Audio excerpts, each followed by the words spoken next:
오늘 은혜 받고자 하는 말씀은 까다로운 사람과 선하고 관용한 사람, 이런 말씀이 되겠습니다. 본문 18절에 보면은 그렇게 말씀을 하셨습니다. 사환들아, 범사에 두려워함으로 주인들에게 순종하되 선하고 관용하는 자들에게만 아니라 또한 까다로운 자들에게도 그리하라. 여기 사환들아 할 때는 이때 당시 종과 주인을 뜻했습니다. 그러나 현실적으로는 아랫사람과 윗사람, 직장에서든지 가정에서든지 연형적으로나 아랫사람, 연형적으로 윗사람, 또는 연형에 관계없이 지위적으로, 직분적으로 높은 사람과 또 낮은 사람, 우리 삶의 현실에서 이렇게 적용되게 되는데, 아랫사람은 선하고 관용하는 자들에게만 순종하는 것이 아니고 어떤 사람에게도 순종하라? 까다로운 사람에게도.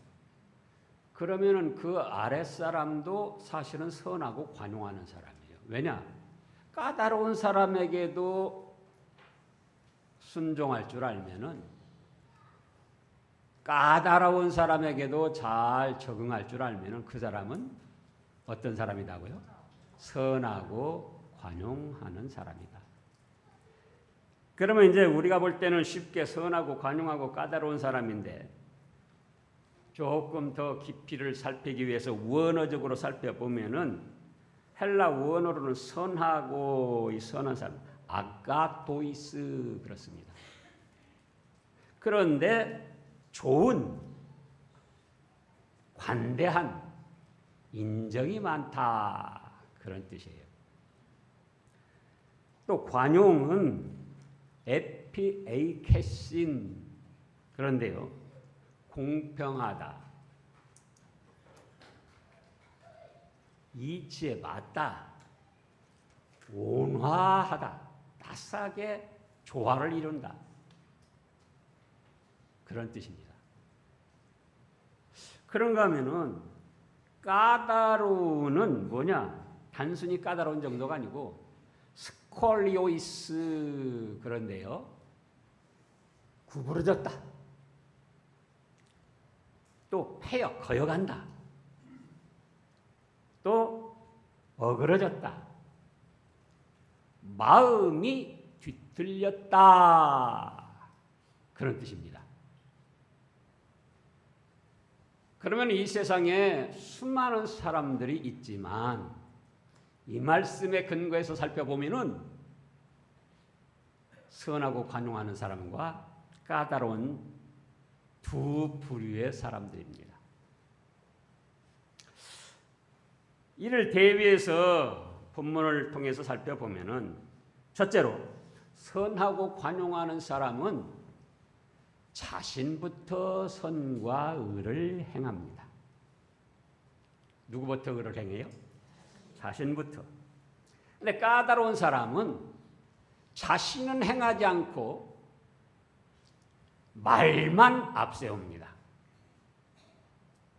이미 여러분들이 주위에서 그런 분들 경험했을 겁니다.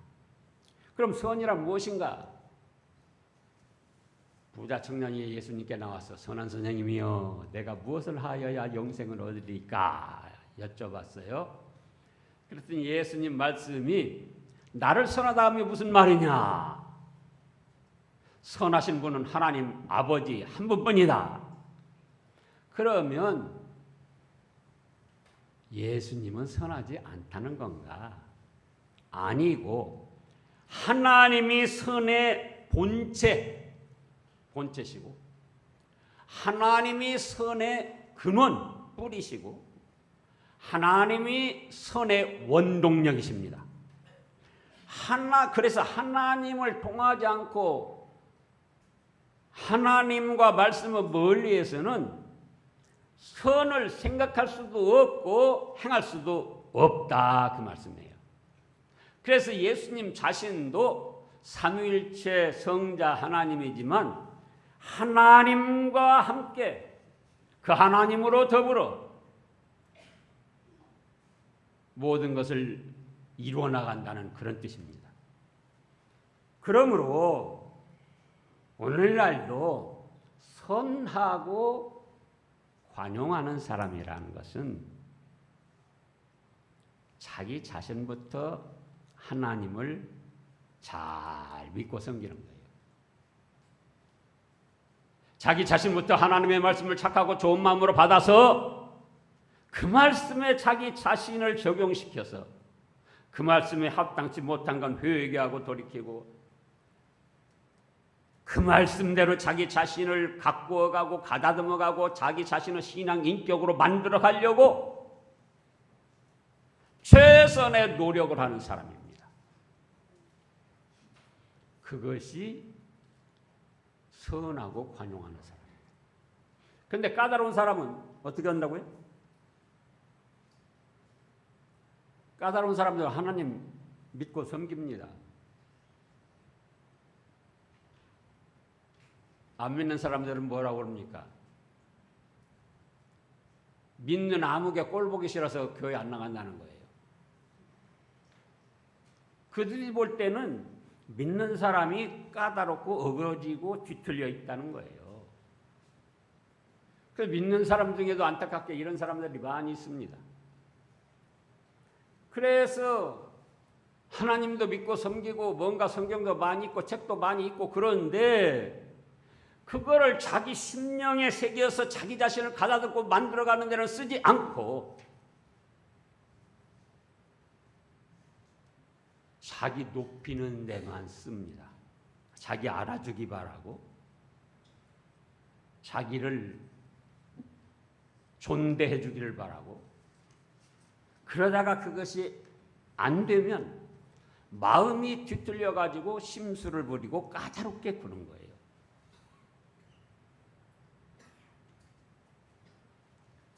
그러면 나는 어떤 사람인가 여러분들 스스로 살펴보시기를 바랍니다. 둘째로 선하고 관용하는 사람은 세상을 보는 기준이 성경 말씀, 하나님의 말씀입니다. 까다로운 사람은 세상을 보는 기준이 자기의 감정과 생각이에요.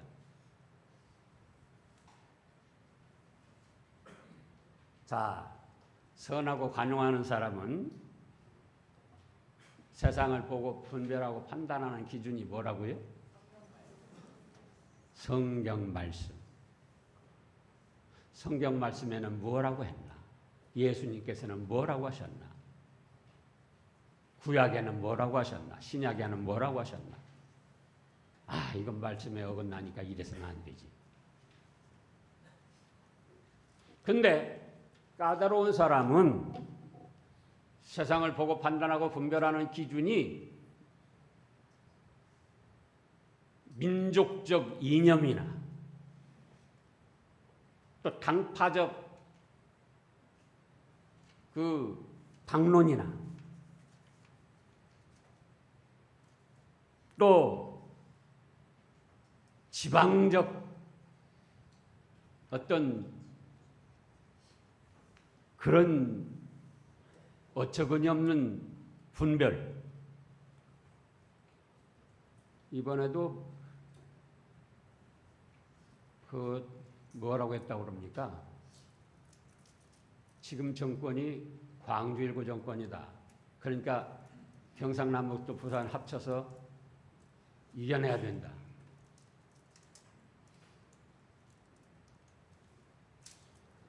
세상을 보고 판단하는 분, 정치나 경제나 문화나 교육이나 모든 걸 보고 판단하는 눈이 하나님의 말씀이 아니고 뭐예요? 자기 개인적인 생각, 감정, 소신이에요. 현실에서 일어나는 옳고 그름의 모든 일들도 자기 생각, 자기 감정에 맞으면은 나쁜 것인데도 그건 좋다 하고 막 우겨대는 거예요.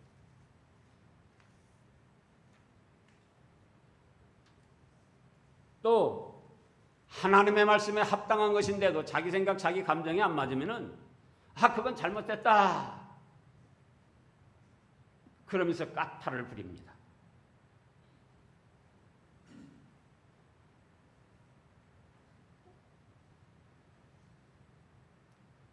나는 어떤가? 내 자신은 어떤가?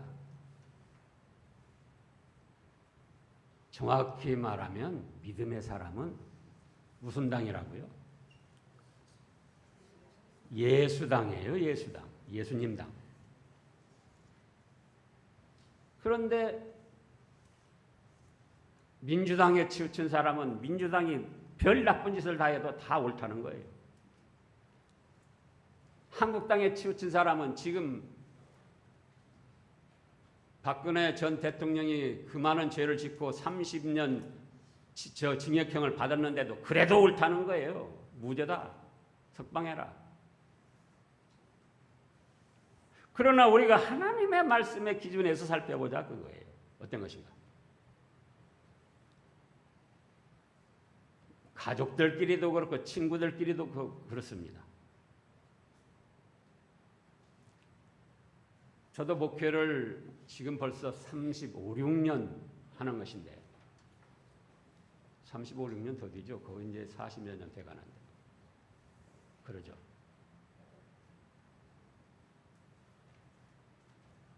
어떤 분은 조금 자기 마음에 좋으면은 강이라도 빼줄 것처럼 막 목사님 하면서 그러는 거예요. 그러다가 제가 별 잘못을 안 했는데도 자기 마음, 자기 생각에 다르다. 그러면 제 간을 후벼 파는 거예요.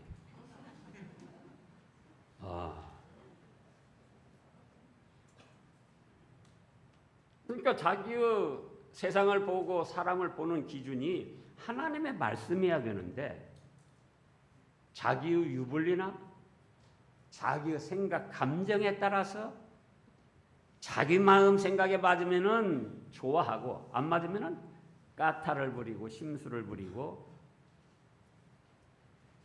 사람을 어렵게 한다 그거예요.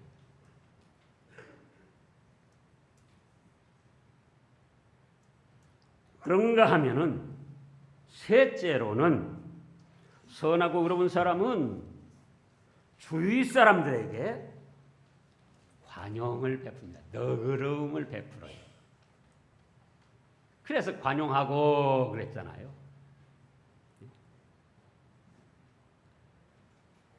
근데 까다로운 사람은 까탈을 부리고 트집을 잡고 주위 사람을 괴롭게 합니다. 까다로운 사람 마음이 구부러졌다, 패역하다, 어그러졌다, 마음이 뒤틀렸다 그런데요. 이런 사람은 주위 사람이 뭐 자기 마음에 안 드는 것이 뭐 없나, 실수하는 것이 없나, 뭐 잘못하는 것이 없나, 눈에 불을 켜고 있다가 한 가지라도 실수가 나오고 잘못이 나오면 막 그걸 가지고 침소봉대에서 비난을 하고 수군거리고 모욕을 합니다. 이번에도 조국 그 후보가 어떻게 될지 알 수 없지만은 그렇게 온 나라가 한 달여를 떠들썩할 만큼 그렇게 큰 잘못은 없는 것 같아요. 잘못이 있죠. 그러나 온 나라가 나뉘어져 가지고 그렇게 떠들 만큼 큰 잘못은. 그런데 한쪽에서는 계속 꼬투리를 잡고 캐고 파내고 트집을 잡고, 그러니 결과적으로는 나라 전체가 발전, 진전을 못하고 어렵게 되더라 그거예요. 그러면은 가정생활에서도 그렇습니다. 가정생활에도. 부부간에도 남편이 까다로운 사람은 아내가 하는 일 뭐 잘못하는 것이 없는가? 실수한 것이 없는가? 그래가지고 그걸 트집 잡아서 자꾸 논하고 또 공박을 하고, 이제 반대로 아내가 또 그런 경우가 있어요. 아내가 남편이 젊었을 때 돈 잘 벌고 자랄 때는 가만히 있다가 남편이 좀 퇴직하고 돈도 잘 못 벌고 그러면은 공박이 시작됩니다.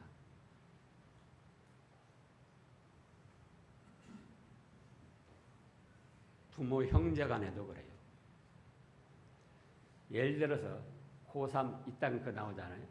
고3 애들이나 그 학생들이 자살해서 죽는다. 여러 가지 원인이 있겠죠. 그러나 그중 가장 큰 원인이 무엇이라고 생각합니까? 부모가 까탈을 부리기 때문에 그런 거예요. 내가 이렇게 뒷바라지 했는데 네가 그렇게 못하냐? 누구는 잘하는데 너는 왜 그 모양이냐? 이번에는 꼭 S대 가라.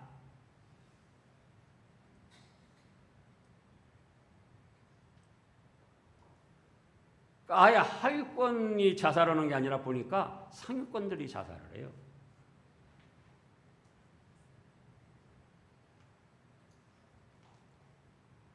지금 이제 명절일 텐데, 명절이면 부모, 형제, 친척 다 만납니다. 내가 어떤 사람으로 보여질까? 선하고 관용하는, 너그럽게 베푸는, 내가 좀 희생이 되더라도 내 마음이 조금 상하더라도 상대를 존중해주고 배려해주고 그런 관용하는 사람이 될까? 몇 푼어치도 안 되는 시시껄렁한 거, 그런 거 트집 잡고 그런 거 실수 잡아내가지고 그러네 저러네 공박하는 까다로운 사람이 될까? 그러니까 자, 며느리들이 왜 시댁을 안 가려고 그러죠? 잘 몰라요? 제가 그러니까 헐 맛이 나는 거예요. 여러분들이 모르니까. 한마디로 말하면 시집 식구들이 까다롭게 굴으니까 시댁에 가기 싫어하는 거예요.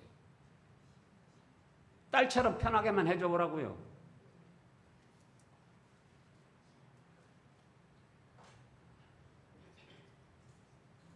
제가 기독병원에 입원해 있었잖아요. 그래서 이제 새벽에도 나가고 수요 예배도 나갔는데 거기 목사님이 교훈이 될 만한 한 이야기를 해주더라고요. 자기가 존경하는 목사님 중에 한 분이 한완석 목사님이래요. 어떤 분이냐? 광주 제1교회 원로 목사입니다. 금동에 있다가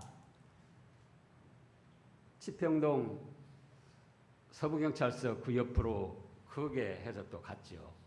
광주에서 아마 5손가락 안에 드는 교회입니다. 그 목사님이 통합 측 총회장도 하시고, 통합 측이 얼마나 크냐? 우리는 고신 측 지파라 뭐 크지가 않은데 교회만 8,700개쯤 됩니다. 목사들만, 소속된 목사들만 18,000명이 돼요. 목사들만. 그런데 총회장을 하셨어요. 그런데 이제 원로 목사로 은퇴를 해가지고 있는데 그 제1교회 중직자가 멀쩡한 사람인데 갑자기 세상을 떠나게 된 거예요. 그래가지고 후배 목사들이 이제 거기 조문을 갔다가 원로 목사님도 한번 찾아뵙자 하고 그 한완성 목사님 그분을 찾아뵈었다는 거예요. 근데 그 한화성 목사님도 지금 몇 년 전에 천국에 가셨어요. 찾아뵀더니 무슨 말을 하는 거니? 그 갑자기 세상을 떠난 중직자가 자기가 심을 때도 그렇게 까탈을 부리며 비난을 했다는 거예요.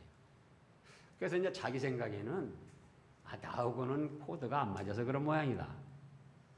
그리고는 그냥 덮어주고 나갔는데 후임으로 문성모라는 목사님이 왔는데 젊고 잘하는데도 또 그 목사님하고 까다롭게 굴어가지고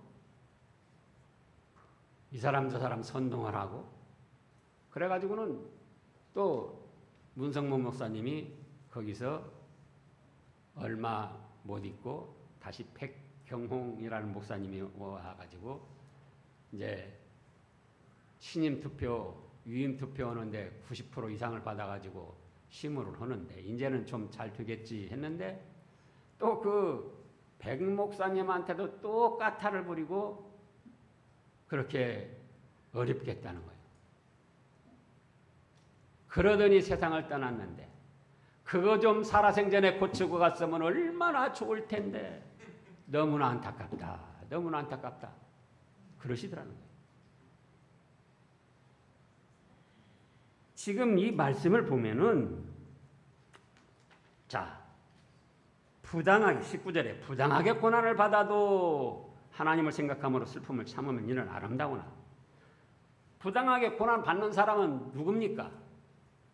부당한 고난도 받아들이는 거 보니까 그 사람은 선하고 관용하는 사람이에요. 잘못한 것도 없이 괜히 다른 사람에게 고난을 주고 까탈을 부리고 그 사람이 바로 까다로운 사람이에요. 그런데 선하고 관용하는 사람은 까탈스럽게 하는 사람이 까탈을 부리고 심술을 부리고 자기에게 좀 고난을 주어도 어떻게 한다고 그랬습니까? 하나님을 생각하며 슬픔을 참는다는 거예요. 우리 하나님은 아시지. 우리 하나님은 아시지. 20절에 보면 죄가 있어 매를 맞고 참으면 무슨 칭찬이 있으리요? 선하고 관용하는 사람도 죄를 지을 수 있습니다. 왜냐? 의인은 없나니 하나도 없고 온전한 사람이 누가 있어요? 그러나 선하고 관용하는 사람은 죄가 있을 때 매를 맞고 회개하며 징계를 받으며 참아냅니다. 그래, 나는 그럴 만한 잘못이 있지. 이만큼도 감사해요. 참아내요. 그런데 까다로운 사람은 뭡니까? 내가 뭐 잘못했다고? 누구는 뭐 이런 잘못 없나? 너는 깨끗하냐? 그러면서 반발을 합니다. 그런가 하면 20절에 다시 보면 그러나 뭐라고 했습니까? 선을 행함으로 고난을 받고 참으면 이는 하나님 앞에 아름답다. 이렇게 말씀을 하십니다. 이제 적극적으로 하나님의 말씀을 받아서 선하게 의롭게 실천해 나가는 겁니다. 그러면 까다로운 사람은 네가 모자랐다고 그래. 그러면서 그 사람을 괴롭히고 고난을 주는 거예요. 그런데 그때 선하고 관용하는 사람은 그것까지도 참아내요.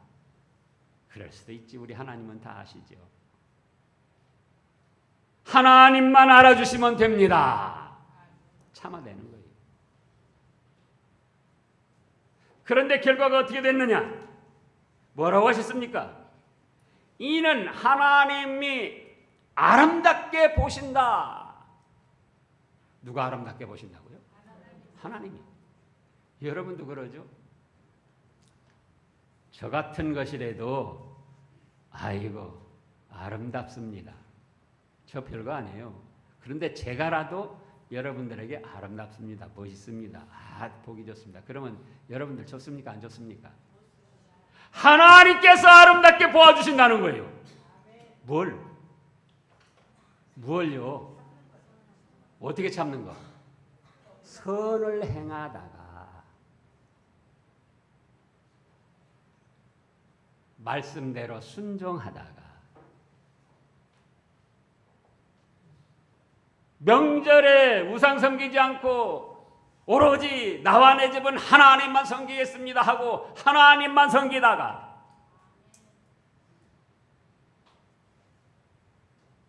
그러다가도 비웃음을 당하고 고난을 당할 때에 어째요? 참는다는 거예요. 그 다음 말씀해 보면은 더 우리의 심금을 울립니다. 21절 다 같이 큰 소리를 읽어보시자고요. 이를 위하여 너희가 부르심을 받았으니 그리스도도 너희를 위하여 고난을 받으사 너희에게 본을 끼쳐 그 자취를 따라오게 하려 하셨느니라. 이를 위하여 너희가 부르심을 받았다. 뭘 위하여요? 까다롭게 구는 걸 위하여요? 선하고 관용하는 것, 배려하고 베풀어 주는 것. 까다로운 사람이 조금 마음을 상하게 하고 자존심을 상하게 하고 고난을 주어도 하나님은 아시지 하고 참아내는 거, 그거를 위하여 우리를 불러주셨다는 겁니다. 불러주시기만 한 것이 아니고 그리스도도 너희를 위하여 고난을 받으사 너희에게 우리에게 뭘 끼쳤다? 본을 보여주시고 따라오게 하셨다 그랬습니다. 그렇습니다. 예수님이 무슨 잘못이 있어서 유대인들에게 그렇게 박해를 받고 멸시천대를 받았습니까? 침뱉음, 따귀 맞음, 옷 벗김, 밤새도록 주무시도 못하게 신문하고 가죽 책책으로 휘둘러서 십자가를 지고 하다 쓰러지고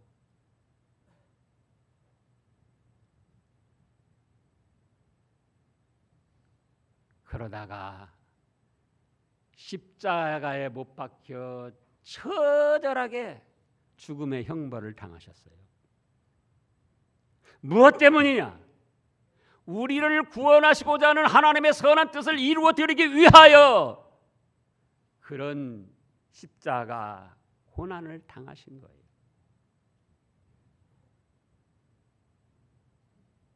그런 우리는 명절을 맞이해 가지고 일가 친척들, 친구들, 믿지 않는 사람들에게 선을 행하고 관용하고 또 가족들 중에서도 가족들끼리도 어떤 집은 부모님이 까다로운 집도 있어요. 그러면 어떻게 하죠? 그래도 부모님이시니까 우리 문정용 장로님이 부모님 섬기는 일을 아주 잘합니다. 어머니가 계실 때도 그렇고 아버님이 지금도 불편하신데 다 본받으셔야지 돼요.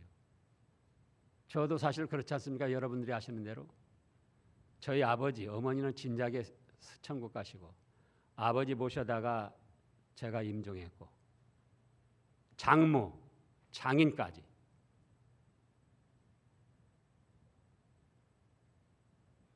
하나님이 말씀하셨잖아요. 5계명으로. 이 명절에 돌아가시고 나서 자를 생각하지 마시고 살아계셨을 때에 잘 섬기는 거예요. 그런 일을 위하여 너희가 부르심을 받았다. 그렇습니까? 안 그렇습니까?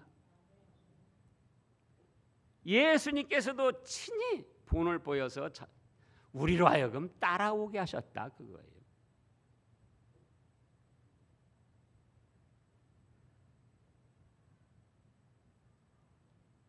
자, 여기서 오늘날 이제 이기냐 지냐 이것이 아주 사람들 사이에 굉장한 그 문제가 되는 거예요. 자, 이번에 민주당이 이기냐 한국당이 이기냐, 예? 누가 이기냐? 자, 여기서 그러면은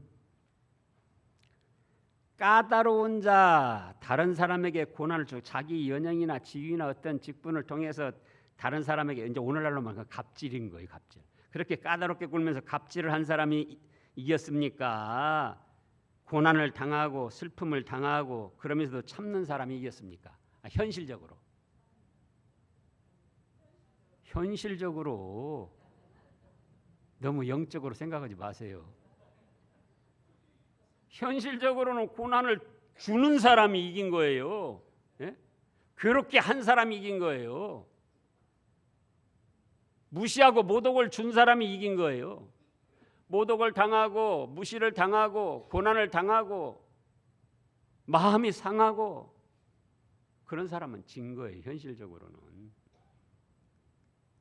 그런데 하나님께서는 누구를 아름답게 보십니까? 누구의 손을 들어주십니까? 부당하게 고난을 받아도 하나님을 생각하며 참은 사람, 적극적으로 선을 행하다가 욕을 먹고 비웃음을 당하고 손해를 봐도 참은 사람, 그 사람을 하나님께서는 아름답게 보시고 그 사람의 승리를 선언하십니다. 그런 여러분들 되시기를 축원합니다.